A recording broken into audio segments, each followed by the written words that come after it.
En el capítulo de hoy hablaremos sobre el monte Ararat y un hallazgo que puede ser clave para respaldar uno de los relatos más famosos de la historia humana, y también con el tiempo darle un punto final a un acalorado debate que lleva siglos manteniendo ocupados a eruditos y entusiastas.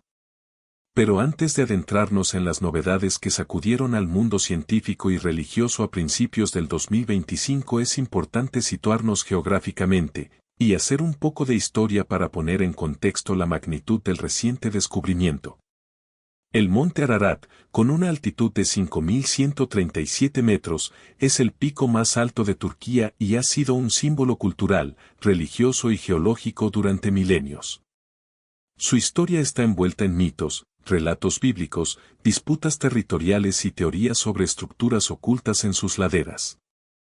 Sin embargo, no debe perderse de vista que más allá de los relatos o leyendas que en ocasiones buscan romantizar el lugar, el monte es un sitio peligroso y eso se debe en gran parte a que se trata de un volcán inactivo, que supo tener su última erupción registrada a mediados del siglo XIX, más específicamente en 1840. Además, la cima está cubierta de manera permanente por un glaciar que hace muy difícil la exploración arqueológica. Y si eso fuera poco, la montaña es propensa a terremotos y aludes, lo que ha dificultado las expediciones. Ahora que sabemos a qué nos enfrentamos, repasemos las líneas que lo volvieron inmortal y le reservaron un capítulo especial en la historia. En Génesis 8, versículos 1 a 14, la Biblia dice: Dios se acordó entonces de Noé y de todos los animales salvajes y domésticos que estaban con él en el arca. Hizo que soplara un fuerte viento sobre la tierra y las aguas comenzaron a bajar. Se cerraron las fuentes del océano y las compuertas del cielo, y dejó de llover. Poco a poco las aguas se fueron retirando de la tierra. Al cabo de 150 días las aguas habían disminuido. El día 17 del mes séptimo el arca se detuvo sobre las montañas de Ararat. Las aguas siguieron bajando hasta que el primer día del mes décimo pudieron verse las cimas de las montañas. Después de 40 días, Noé abrió la ventana del arca que había hecho y soltó un cuervo, el cual estuvo volando de un lado a otro a la espera de que se secara la tierra. Luego soltó una paloma para ver si las aguas que cubrían la tierra ya se habían retirado. Pero la paloma no encontró un lugar donde posarse y volvió al arca porque las aguas aún cubrían la tierra. Noé extendió la mano, tomó la paloma y la metió consigo en el arca. Esperó 7 días más y volvió a soltar la paloma fuera del arca. Caía la noche cuando la paloma regresó trayendo en su pico una hoja de olivo recién cortada. Así Noé se dio cuenta de que las aguas habían bajado hasta dejar la tierra al descubierto. Esperó 7 días más y volvió a soltar la paloma, pero esta vez la paloma ya no regresó, la tierra estaba ya completamente seca. Desde entonces el monte Ararat se convirtió en un lugar sagrado para millones de personas. No obstante, su popularidad no se debe solo a la Biblia, sino también a textos antiguos, relatos de viajeros, tradiciones orales y literatura mística que contribuyeron a su imagen como lugar de culto o incluso un sitio misterioso que guarda secretos aún no revelados. De hecho, al oír la historia de Noé, seguro hallas paralelismos con la epopeya de Gilgamesh y la travesía de Utnapishtim. Abrí la salida, la luz cayó sobre mi rostro. Miré el mar, vino el silencio. Y toda la humanidad se convirtió en arcilla. La llanura se volvió plana, como un tejado. Caí de rodillas, me senté y lloré. Las lágrimas corrían por mi rostro. Comenzó a buscar la orilla en mar abierto. Una isla se elevaba en 12 campos. El barco se detuvo en el monte Nitzir. El monte Nitzir sostuvo el barco y no permite que se balancee. Un día, 2 días, el monte Nitzir sostiene el barco y no permite que se balancee. Durante 3 días, 4 días, el monte Nitzir sostiene el barco y no permite que se balancee. 5 y 6, el monte Nitzir sostiene el barco y evita que se balancee.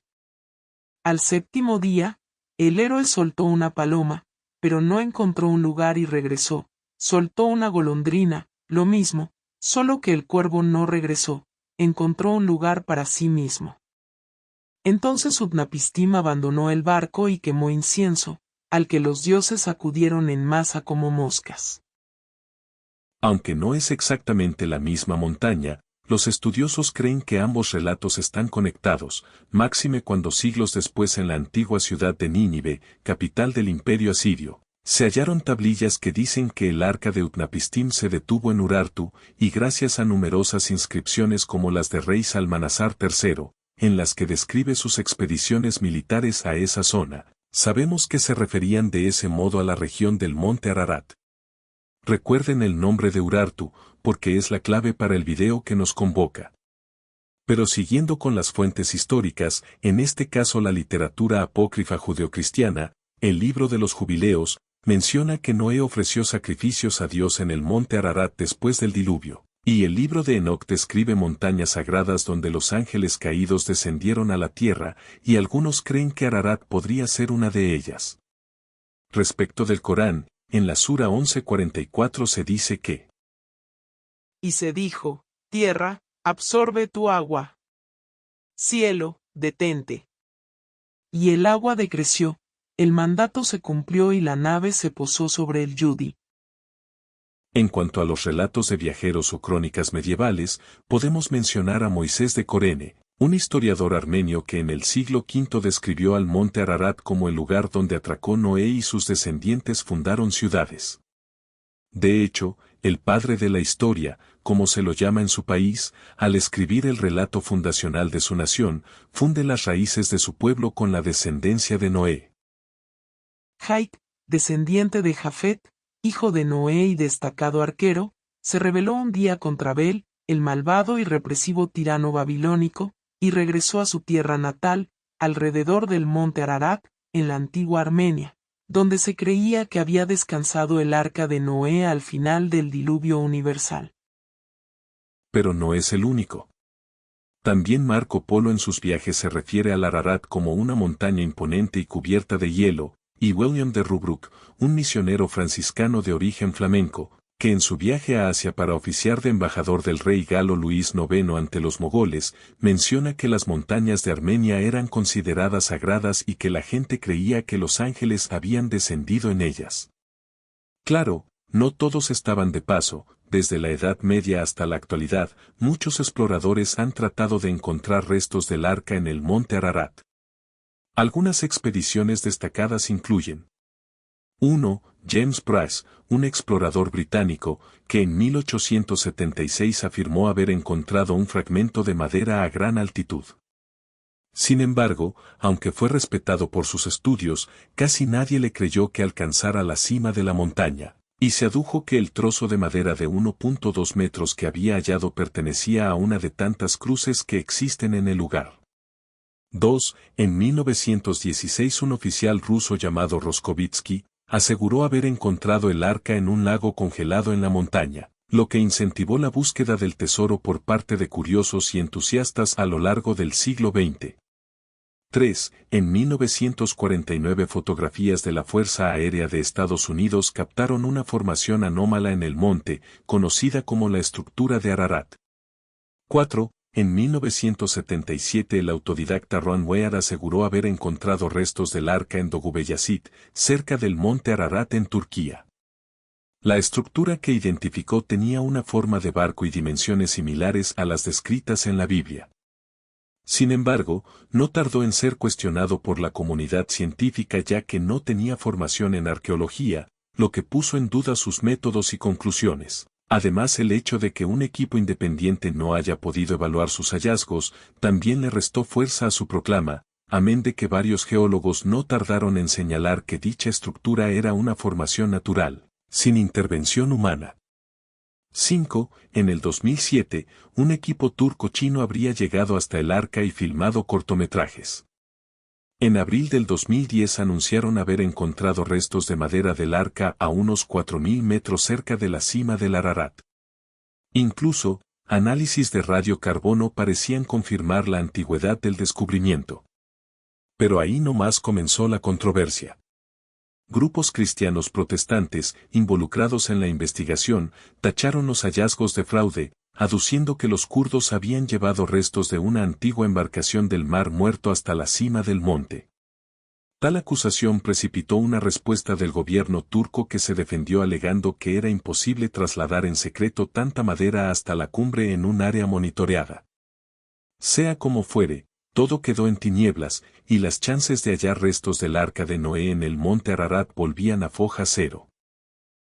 No obstante, todo parece haber dado un vuelco significativo a comienzos del 2025, cuando el arqueólogo británico Orvin Fenkel y su estudiante Edith Horsley, especialistas en cuneiforme, descifraron el Imago Mundi, una tablilla babilónica de 3000 años de antigüedad que se considera el mapa más antiguo del mundo. ¿Y qué tiene eso de importante? En primer lugar, contiene referencias a Urartu. ¿Recuerdan la región que los asirios emparentaban con el monte Ararat?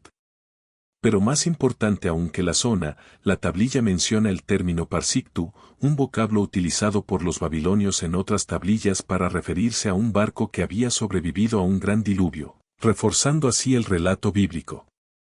Desde su descubrimiento en 1982, se creía que aquel trozo de arcilla del siglo VII a.C. describía la antigua Mesopotamia y sus alrededores, pero un análisis más exhaustivo del reverso descubrió lo que parecen instrucciones para emprender una travesía hacia Urartu, sitio que muchos indican como el reposo final del Arca de Noé, e imitar el viaje de aquel famoso Parsiktu. En este punto vale aclarar que para los babilonios esas historias no eran una metáfora, sino hechos reales del pasado. Aunque todavía los especialistas continúan trabajando en el Imago Mundi, los hallazgos reavivaron el interés en el monte Ararat y en el Arca de Noé, y los estudiosos vuelven a preguntarse si es posible hallar vestigios de la embarcación. ¿Ustedes qué piensan? ¿Existió alguna vez un arca que sobrevivió al diluvio por favor divino? ¿Es posible, pasado tanto tiempo, encontrar pruebas de aquella antiquísima nave? Si este video te gustó, no olvides darle like, suscribirte y activar la campanita para no perderte ninguno de los misterios con historia.